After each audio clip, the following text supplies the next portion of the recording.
Jos olette katsonut uusien sähköpyörien markkinaa, niin Bossi ja Avinoksi.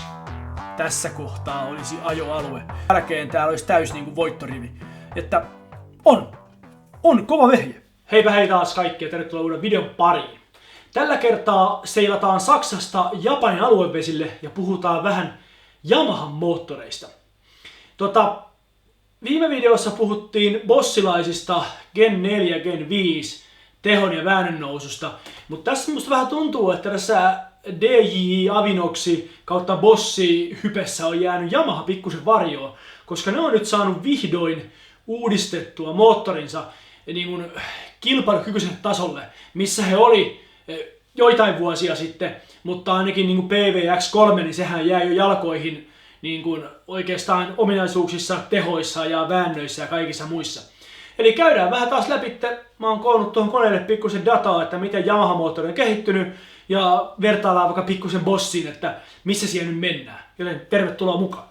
Joo, lähdetään sitten liikkeelle. Eli jos mietitään, että porukka Yamahallahan tuoteperheitä niin kuin hirveän paljon, ST on varmaan toinen niiden tunnettu moottori, mutta jos mietitään tänä mostopyöräpuolen X2, X3, X4 moottoreita, niin lähdetään X2 liikkeelle. Tämä on täysin eri muotoinen muut. Tämä on tämmönen vähän niin kuin kapea pitkä tämmönen luirake, tää X2. Näitä on jonkun verran liikkeellä, mutta mun mielestä tässä kohtaa Yamaha ei vielä sillä lailla ollut niin kuin hyökännyt niin lujaa markkinaan, että näitä just PVX3 vertaan ei läheskään niin paljon. Mutta tähän pistettiin vähän tosiaan lukuja, 36 volttia käyttöjännite ja sitten 85 newtonia ja 500 wattia. Eli tää oli niin kuin 19, niin tää oli hyvinkin soiva peli. Että jos mietitte niin kuin näitä lukemia, niin näillähän mentiin tosi pitkän aika, 85 ja 500. Eli paino nyt pikkusen oli, mutta niin oli muissakin tässä kohtaa, vaikka Bossingissa ja kauheassa laatikossa. Niin tää oli niin kuin hyvinkin kilpailukykyinen yksikkö 19. No sitten tuli tää varmaan tunnetuin Yamaha, mitä on niin kuin kylvetty eniten, pikkusen eri ohjelmistovariansseilla, kun Yamaha teki omiakin pyöriään, moroa vaikka jossain kohtaa, mutta tämä perusrauta on sama, eli PVX3. Ja tätähän käytettiin aika laajasti, jos nyt voi Yamahan moottori sanoa, että laajasti käytetty, mutta tämähän oli monissa niin kuin merkeissä X3. Täällä pystyttiin 36 käyttöjännite, mutta sitten tässä tuli tämä juttu. Ne sai painoa höylättyä, tämä rakenne muuttui kompaktimmaksi, ja ne sai painoa höylättyä pois. Mutta mitään muuta ei täällä tapahtunut, okei? Elettiin vasta vuotta 2021, niin tää oli siinä mielessä, niin kuin oltiin vielä Shimanon ja monen niin kuin muun tasolla. Mutta tähän kehityskaareen jäätiin pitkäksi aikaa sitten, kunnes nyt Yamaha julkaisi X4, yllättäen X3 ja X4, ja täällä vedettiin sen uudestaan niin kaikki. Eli siellä hypättiin 48 voltin käyttöjännitteeseen, vääntöpomppa 100 newtoniin, teho 800 wattia, piikkiteho. Ja sitten painoa saatiin viekin tiputettua pikkusen pois. Eli nyt Yamaha on tehnyt paluun ihan oikeasti haastamaan niin kuin Shimanon 801-sarjaa, mikä jää tehoissa ja näissä luvuissa niin kuin raassa datassa jälkeen selvästi.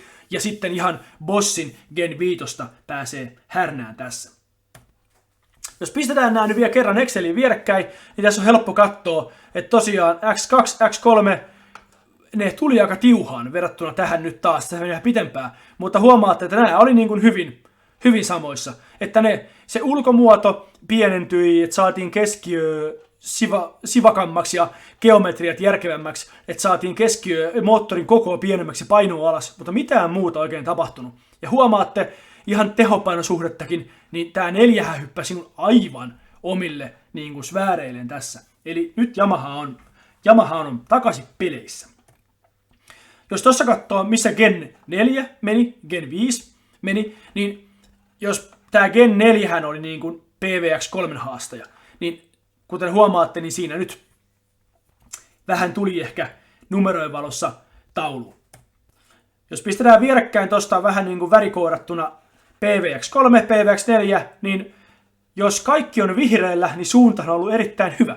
Eli täällä on kyllä hypätty todella merkittävästi eteenpäin, suunta on täysin oikea.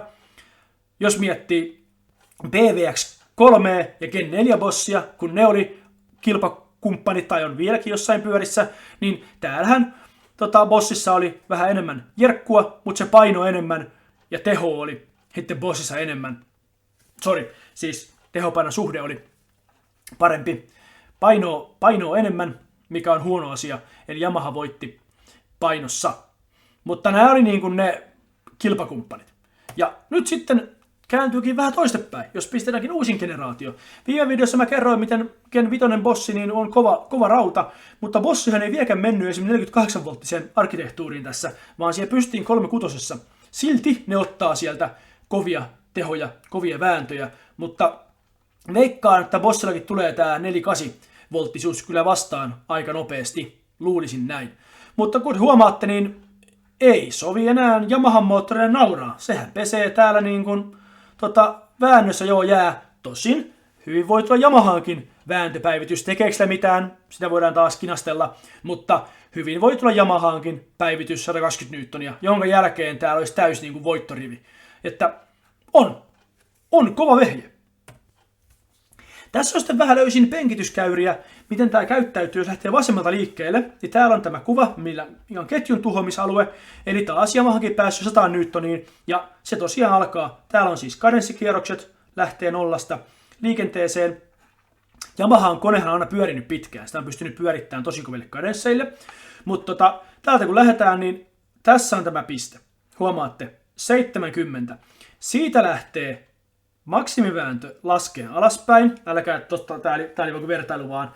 Ei kannata XM, katsokaa tätä kirkkaampaa, eli X4. Niin täältä lähtee vääntö laskeen ja samaan aikaan huipputehokäyrässä, katsokaa 70 kohdalta, saavutamme huipputehon. Eli mitä tämä tarkoittaa? Ajakaa 70 ja vaikka 120 välillä, niin ajakaa täällä tehoalueella, eikä täällä maksimiväännön alueella. Eli täällä olisi tämä sweet spotti ajaa, eli tässä se tarkoittaa tässä kohtaa olisi ajoalue.